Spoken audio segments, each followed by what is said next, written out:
All right.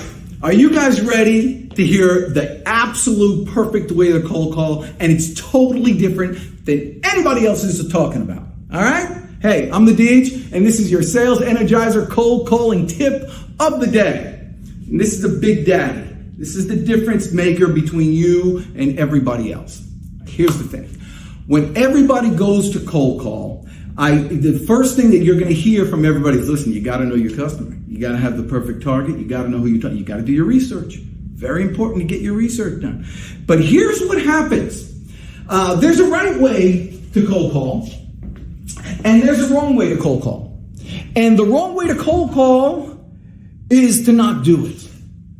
And that's what happens. What happens is you're always finding different reasons why you ought not to pick up the phone. Now that might be you have to do the research, and research takes time, but that's only half the problem.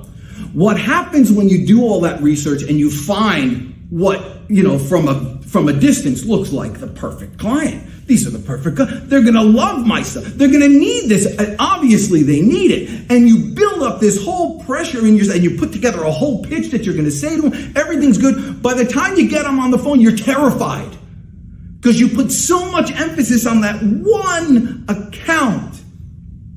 And you spent like 25 minutes doing it. So much emphasis that after you're done with the call and they said no because they're just not interested, even though you know that they need it, then you debrief and talk to your friends and get a cup of coffee. An hour later, you make your next call. The wrong way to cold call is to not do it. I'd rather you not know anything. Just screw the whole thing up, but do it 20 times a day. Do it for an hour a day really bad. You'll be 10 times better. That type of, I call it a rifle approach, that type of rifle approach that you need, that's for the sale. That's when you're going to meet with somebody, you're going to talk with them, you're going to find out their pain, you're going to find out their needs, you're going to see where you can help them, you're going to close them, you're going to ask for the order, all that stuff. You need all that research on the sale. But on the cold call, baby, here's the difference.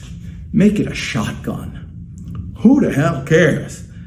I want to know nothing about them. Literally nothing. Give me a telephone number and maybe the name of the company. That's it. Even if I know the person's name, I'm still not going to ask for them. I'm going to give the pitch and I say, hey, who's the person I need to speak with about this? And have them direct me to the right person, even if I know it's not the right person. Now, if they say, well, we don't know who you should go for that. Well, maybe it's Bill Jacobs. And then you could put that in. But even if you have the information, play like an idiot. Play like you don't know anything. Because when you ask them questions, they think they're in charge. When you ask them questions, they get to give you answers. When somebody picks up the phone and calls you, say, hey, how can I help you? You're giving them the ability to do their job, to help you. When it comes to cold calling, put down the research, pick up the shotgun, and just go after it. No pressure, no worries. Nobody's expecting anything of you. But at the end of the day, you'll be a better salesperson. Go get them today.